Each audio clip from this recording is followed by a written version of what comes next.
Hello again. Thanks for joining us. This is Space Nuts Q&A. My name is Andrew Dunkley, and good to have your company again. Questions today coming from Michael, Rennie, Joseph, and Ralph.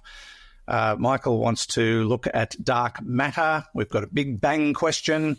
We'll talk about the early universe, and that three-body problem has come up again. That's all to be discussed on this episode of Space Nuts. 15 seconds. Guidance is internal. 10, 9. Ignition sequence start. Space Nuts. 5, 4, 3, 2. 1, 2, 3, 4, 5, 5, 4, 3, 2, 1. Space Nuts. Astronauts report it feels good. And he's back again for more. Professor Fred Watson, astronomer at large. Hello, Fred. Yeah, just send those questions and we'll get onto them. Yep. Just can't get enough. Can't get enough. No, that's right. We might as well start. This first question comes from Michael in Illinois.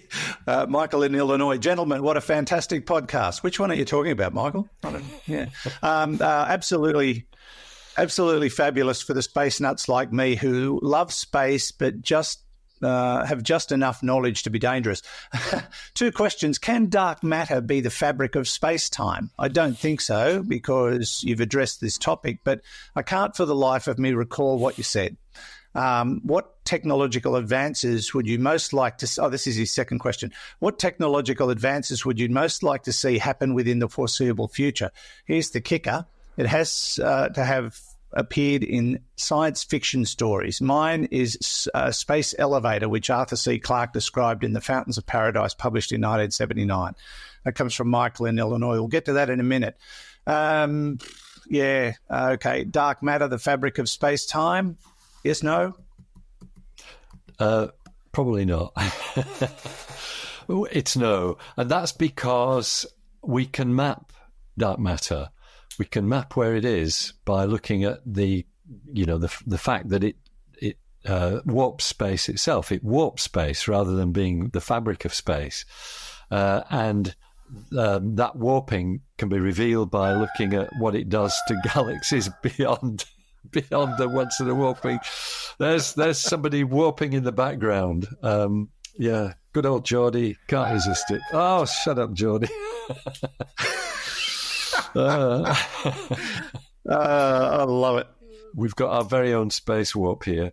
So dark matter warps space, so we can map where it is, and we know that galaxies are immersed in these huge blobs of dark matter. So dark matter is definitely something within space rather than the fabric of space itself. It's still a puzzle. It's still unknown actually what it is. And we believe it's some species of subatomic particle that is invisible in every way except by its gravity. And we are still looking for it. We're looking for the particles.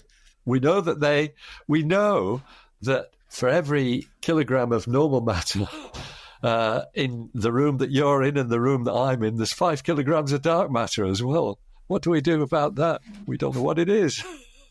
Yeah. Wow. It's hard to get your head around, though. I can understand people trying to come up with answers for this because it's not an easy one to wrap the mind around, and some of the best experts in the world still can't agree on what this is.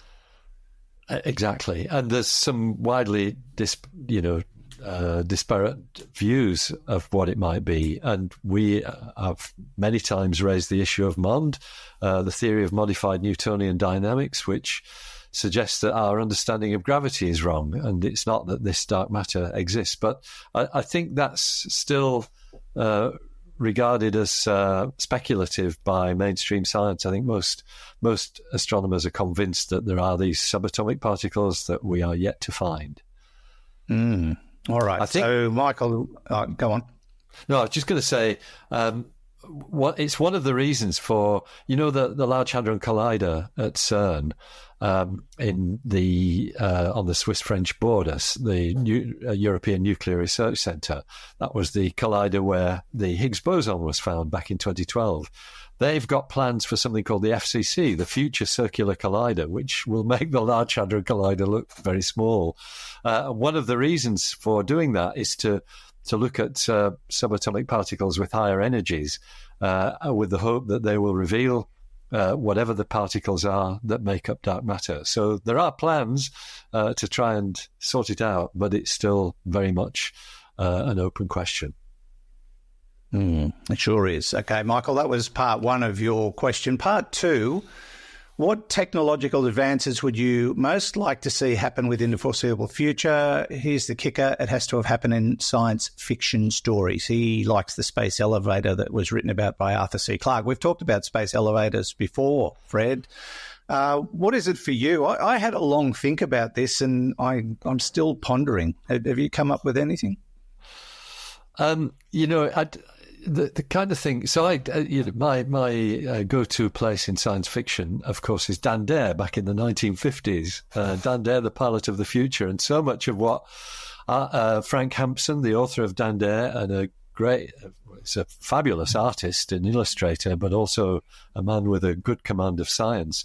The sorts of things that he was talking about were little personalized flying machines. Well, we're seeing those already. You can now buy a Jetson 1, which is basically a flying machine that you can sit in, do 20 minutes of flight at up to 100 kilometers an hour. The waiting list is quite long. I think you won't get if you order one now, you won't get it until 2026. And the other one, that Dan Dare used all the time was he had a watch that let you talk to people with. Well, I've got one of those now. It's incredible. So a lot of what was forecast back there in the 1950s is basically happening to us now. I guess the technological advance for me that would really dramatically change our entire existence would be for the manipulation of gravity. I mean, we've talked about that before. How can you tweak gravity so it does things for you that you want it to do? At the moment, we're just stuck with it. Any massive body distorts the space around it, and we feel that as gravity. Could you warp space to let you move more readily through the universe, the good old wormhole technique and things of that sort. I know that's very much on the, well beyond the horizon of anything that we're thinking about at the moment. But just a quick comment on Michael's favourite, the space elevator probably won't happen just because of the debris that we're surrounded by in Earth orbit. And it was a guy called Buzz Aldrin who told me that at dinner once when I was lucky enough to have dinner with him. He said, space elevator is a great idea, but it won't happen. And that's because every bit of space junk crosses the equator twice in its orbit. If you've got to have the space elevator on the equator, else it doesn't work. So you're always going to get collisions. And so he wrote it off in no uncertain terms. Bit disappointing, really. It is rather, but not surprising. We humans have a tendency to make a mess. And we do. So what was your technological advance, Andrew? What did you you kind of touched on it with when you mentioned high-speed travel. I think, let's steal one from Star Trek, I think if you could achieve warp speed, that would be, for me, a wonderful innovation in terms of even just travelling within our own solar system. And I know they're working on different kinds of engines. NASA's looking at different types of engines to try and increase travel speed. And we talked about it recently, being able to get to Mars in 2 months instead of 6 to 9 months. I would dearly love to see that kind of technology perfected so that we could get around our own neighbourhood very fast. And that was portrayed well in a TV series which I watched for a second time recently called The Expanse, where they had developed a way to travel within the solar system, and you could do a trip from Mars to Pluto or something in a few weeks versus many years. That to me would be a great innovation. It would make exploration of the solar system so much easier, and people would be able to move around with expediency, which we cannot do at the moment.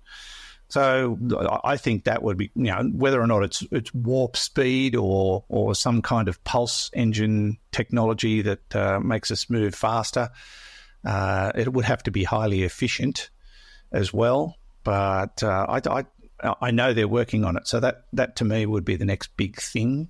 But the other one I'd like to see is space tourism happen. I think it's already started with little sort of trips up and back, but I think having a space motel, for example, in orbit, I'd love to see that happen. I think that would be the next big thing in tourism, and it would be a lot of fun.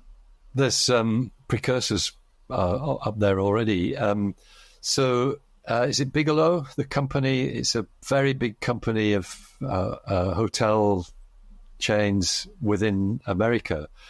Back in the early 2000s, they developed an inflatable module.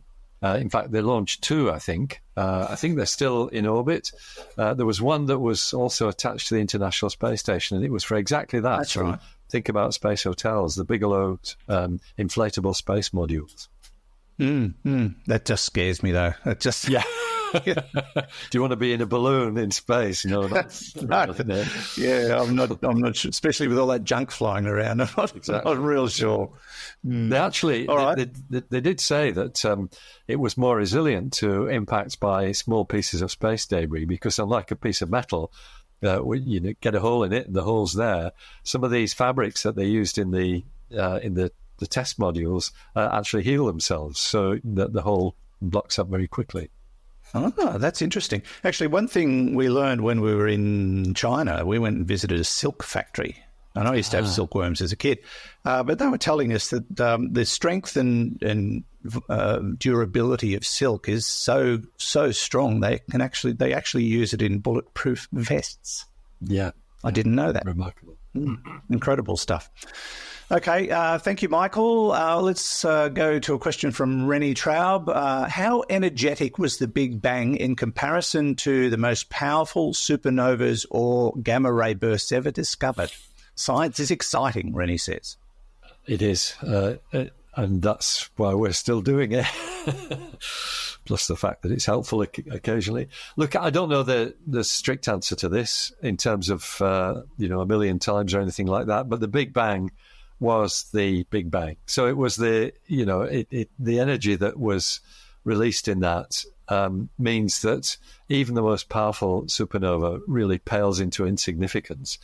Although supernovae are often described as the biggest bang since the Big Bang, but they're vastly less energetic than what was involved in the creation of the universe, as you'd kind of expect it to be. A supernova leaves a debris cloud around it of enriched material. The chemical reactions that take place in the heat of the supernova create some elements that are quite rare. But that's just spread around its locality, whereas the Big Bang created everything. So yes, the ratio of one to the other is a very big number indeed. I don't know what it is. I'll try and check it up, but I'm not sure that I'll find the answer. Yeah, I imagine the difference would be just staggering. Like we'd be talking billions upon trillions of megatons in variation between a supernova and the Big Bang. I imagine the Big Bang was, we're still seeing the after effects of it. It's still going, technically. That's right. 30.8 million years later. Yeah. A short answer to that question, Rennie, but it's chalk and cheese, basically, by the sound of it. This is Space Nuts. Andrew Dunkley here with Professor Fred Watson. 3, 2, 1. Space Nuts. All right, let's keep rolling with the questions. Hey, Space Nuts, given the early universe was believed to be a dense, hot plasma, could it be that at this time large, gargantuan level primordial black holes formed, which could explain the recent James Webb images of very distant, enormous and distant black holes that could have formed at the very start of the universe before the black holes that formed from more recent star collapses? And also further to this, could it be a source of naked singularities as well that may have formed from failed black holes in this early time? Could these naked singularities be so numerous and widespread that they account for the missing mass we infer but cannot see? Could this be all the dark matter? Love the show. Keep up the great work and hope to see you around Dubbo in 2028 for the eclipse. Joseph from Melbourne. Yeah, we've got a spare bed, Joseph, so that's a distinct possibility. I'll take beds. Take beds, yeah. Yeah, interesting thought. They are. So let's do the second bit first, about the idea of naked singularities or black holes, effectively. Representing the missing mass. By the missing mass, I think we mean the dark matter. Missing mass is slightly different. That's normal matter that should be there that seemed to be missing, but we think we found it now in the electrons between the galaxies. But dark matter, yes, as we've been talking about, it is just a something that is invisible, only revealed by its gravity. And the reason why we don't think it's lots and lots of primordial black holes is because of some experiments that were done in the 1990s. We used to think that there might be things called MACHOs, MACHO, which was massive compact halo objects. And that meant exactly what we're talking about, black holes that were lurking around the outer regions of our galaxy. But in an experiment, which funnily enough was also called MACHO, done with one of the telescopes actually at the Mount Stromlo Observatory in Canberra, as well as other places throughout the world, many experiments were done to try and identify whether MACHOs were the dark matter. They failed to see enough what's called gravitational lensing. If we had these little black holes everywhere that were enough of them to make up the dark matter, we'd see lots of instances of these passing in front of a distant star and acting as a magnifying glass because of the gravitational distortion around it. So you'd see a gravitationally lensed image of the star. It would suddenly get brighter and then fade away with a particularly characteristic light curve, the way the light behaves over time. And they weren't seen in enough numbers. They did see some, so they knew that the technique was working, but they didn't find anywhere near enough to make MACHOs the dark matter. And that's why it became WIMPs, which is what we now think they are, weakly interacting massive particles. And so the answer is no, probably not. And then going back to Joseph's first question, I think he's kind of on the money with this and really looking at research that's only been in publication for 2 or 3 months. Which came first, galaxies or black holes, or the supermassive black holes. And exactly as he says, James Webb Telescope shows images of galaxies which probably have very large supermassive black holes at their center. And the conventional wisdom has always been that the supermassive black holes probably formed by lots and lots of stars reaching the ends of their lives, exploding into supernovae, creating a black hole, which then gets absorbed into another one, and you've got a supermassive black hole at the end of it.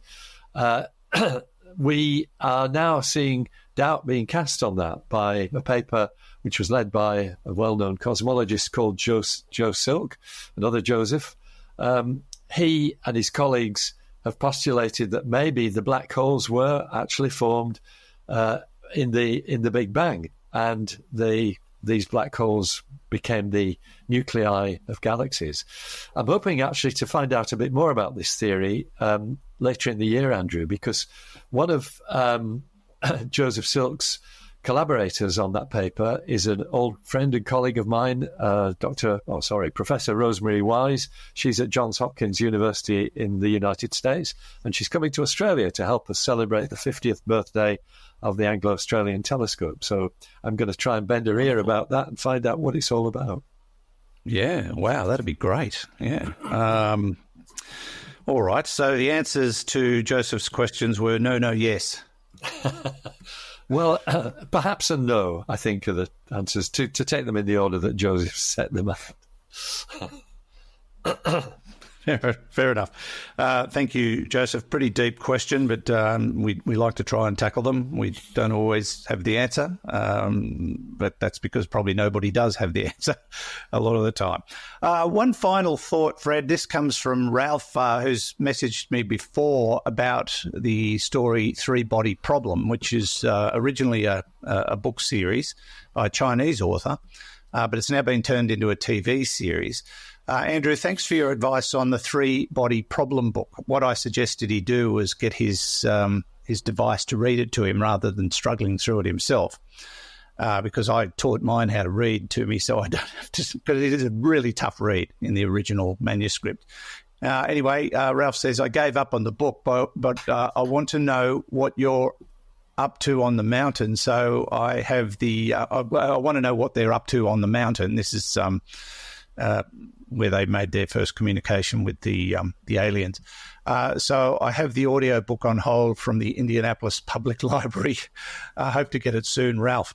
I guess with the series coming out, it's become popular and people are grabbing audio books because the read is really tough. I'm still pushing on with it, Ralph. I haven't finished it yet. I find myself sort of reading a few chapters and then having to have a rest and a lie down with a headache tablet, but it is a tough read. But I'm persisting. I want to finish it, so I'll keep going on it. But whatever you can do to get through it is my advice. And Ralph's found a way. So let me know how you go with it, Ralph.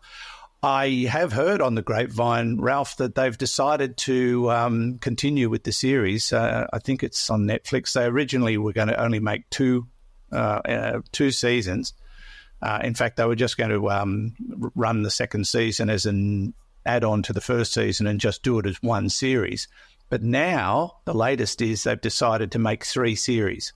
So it will follow the 3 books in the written series as a TV series, and they're going to follow it as closely as possible. And from what I've read so far, they're sticking to the actual manuscript.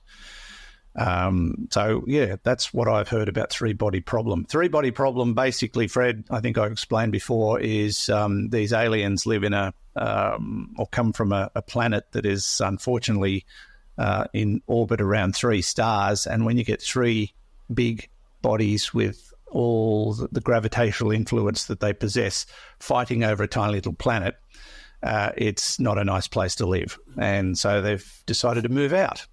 And we made ourselves known, which Stephen Hawking always said could be a problem. Well, that's basically the situation in this book. But it is a really great series, and I'm enjoying the book, as difficult as it is to read. It is super technical, and it's so technical that he's got reference numbers all through the manuscript of the book. So if you're not sure what he's talking about, you can click on the number and it will take you to the reference page so you can understand what he's trying to tell you. It's a really tough read, for someone as meagre as me in terms of technicalities. But, I did. Anyway, there's the update. I did recently, Andrew, come across a website. It might have been on The Conversation, which was about the science of the Three-Body Problem book. And I thought I bookmarked it. I've just been looking through my bookmarks and I can't find it. But if I find it, I meant to send it to you. Send that to me. Yeah, I meant to send you the link. And that was a couple of months ago, actually. And I kept forgetting to send it to you. But I'll find it and drop it along to you. Yeah. All right. Love it. Thanks, Ralph, and thanks to everyone who contributed. Don't forget, if you've got a question for us, send it in through our website, spacenutspodcast.com. You can just click on the links, the AMA tab at the top for text and audio questions, or the Send Us Your Questions button on the right-hand side. If you've got a device with a microphone, you are all set. Don't forget to tell us who you are and where you're from. Thanks, Fred, as always. It's a pleasure, Andrew. Always good to talk, and especially when you've been away somewhere. Yeah, just that little trip to China. Not much stargazing to do in China. It's no, I can imagine. Not many clear days. Although I had to laugh. Our guide on the first few days said, we've been cleaning up our act. We've been moving industry away so that the city of Beijing can enjoy blue skies like today. And I looked up and went, oh, yeah, there's a patch. There's a tiny little patch of, yeah, but look, they're working on it. Thanks, Fred. We'll catch you soon. And, of course, we also like to thank our stand-in producer, Geordie, this week in the absence of Hugh. And from me, Andrew Dunkley, thanks for your company. Catch you on the next episode of Space Nuts. Bye-bye. Space Nuts. You've been listening to the Space Nuts podcast. Mission complete, Houston. Available at Apple Podcasts, Spotify, iHeartRadio, or your favourite podcast player. You can also stream on demand at Bytes.com. This has been another quality podcast production from Bytes.com.